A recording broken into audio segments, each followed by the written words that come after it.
Hello, welcome back. Today we are going to be chatting about queer royalty because apparently the world just can't get enough of it. And by the world, I also mean me.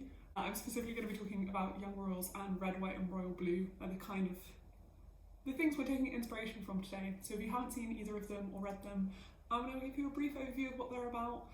It's not really going to be spoilery because I'm more chatting about the overarching idea and concept of LGBTQ plus royalty in YA fiction rather than the specifics of the shows, so you should be okay. So Young Royals is a Swedish Netflix series that's aimed at teenagers, and it's about a prince who goes to an upper class boarding school and is queer in some way. His sexuality isn't labelled, but he gets into a relationship with another boy at the school. Red, White and Royal Blue is a YA book about Prince Henry of England who falls in love with the first son of the United States, is that what they call it? The president's son. And they also get into a secret relationship. So they have quite a lot in common, but also the main thing they have in common is they both just blew up. They've just been everywhere this summer. I don't know if it's just me, I've seen them absolutely everywhere and really enjoyed consuming both of them.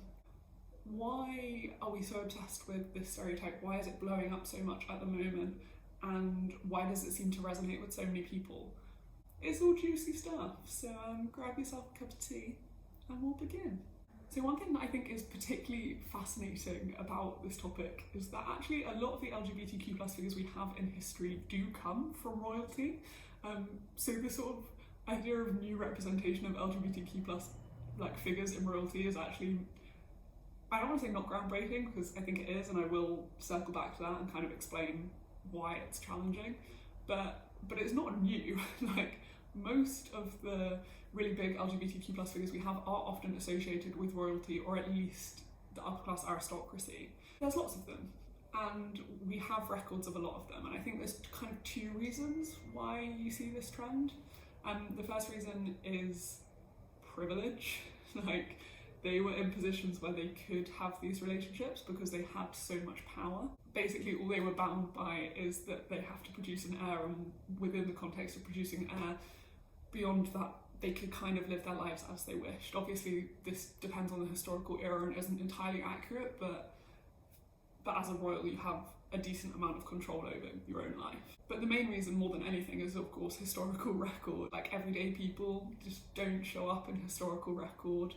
And even if they did, it would be very unlikely that we'd have much discussion of their sexuality, whereas royals are very observed figures, and that is true in these new teen adaptations too. There's a lot of content produced about them in any era, so it's much easier to pick out details about their lives or try and make assumptions based on paintings, on portraits, on diary entries. There's a lot of stuff that we can draw on to find and suggest that LGBTQ plus nature that we just cannot do for anyone else. The second interesting thing, which I think helps to also explain why LGBTQ plus royalty is maybe surprising that it's generating such a buzz, is that actually, when we talk about masculinities, it's one of the masculinities that maybe lends itself to queer representation within it a bit more. So in gender studies, when we talk about masculinity, we often talk about masculinities, lots of different types of masculinities, ideas that people live up to, and that the figure of the masculine ideal varies depending on which group you're from. So there'd be a working class ideal of masculinity, and then maybe there's a different one for people in the aristocracy. And these vary throughout time, and they vary depending on what circles you move in, what countries you're from. It's just whatever everyone is aspiring to be at that point in time.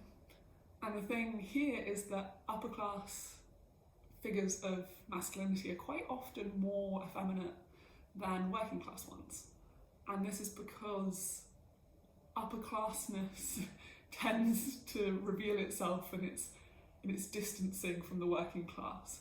So upper class aristocracy celebrate luxury and opulence and not having to work.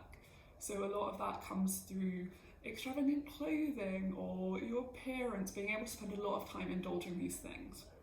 And these things which may, or at least now we probably regard as quite feminine. I'm not really suggesting that there's a link between effeminacy and like LGBTQ plus stuff. Obviously, like anyone can be gay, anyone can be any sexuality or gender, but I think that it's maybe less hostile to LGBTQ plus figures and representation. It might just be a type of masculinity that's potentially more receptive to breaking very binary gender stereotypes in pursuit of other things that are maybe more important, like money or not being working class. You don't want to be part of the proletariat, and that's priority number one. Priority number two is then the gender divide, you know? And I think knowing these two things is really fascinating because that is not how monarchy appears in either of these dramas. In the kind of LGBTQ plus storylines we're seeing today with royalty, the monarchy is very much the problem point. It forces people to hide their sexuality. So I'm going to argue that the main reason for the monarchy represented in this way is that the monarchy is being used to represent the heteronormative institution. It's being represented as like the ultimate heteronormative institution preventing queerness. So heteronormative institutions or heteronormativity simply means that the assumption that everyone is straight and the assumption that everyone is getting into heteronormative couples, and then they follow a traditional life path where they court, they get married, they have children, then they pass their legacy on to their children, and their children do the same. Now, obviously, this can really be seen in the monarchy, which absolutely is a central tenet of heteronormativity. It's built on the idea of this traditional family unit, which is producing heirs, which is continuing the lineage. So it relies on this heteronormative life path to continue its importance. It has the cultural power where it's the continuing importance is also the continuing stability of the country itself.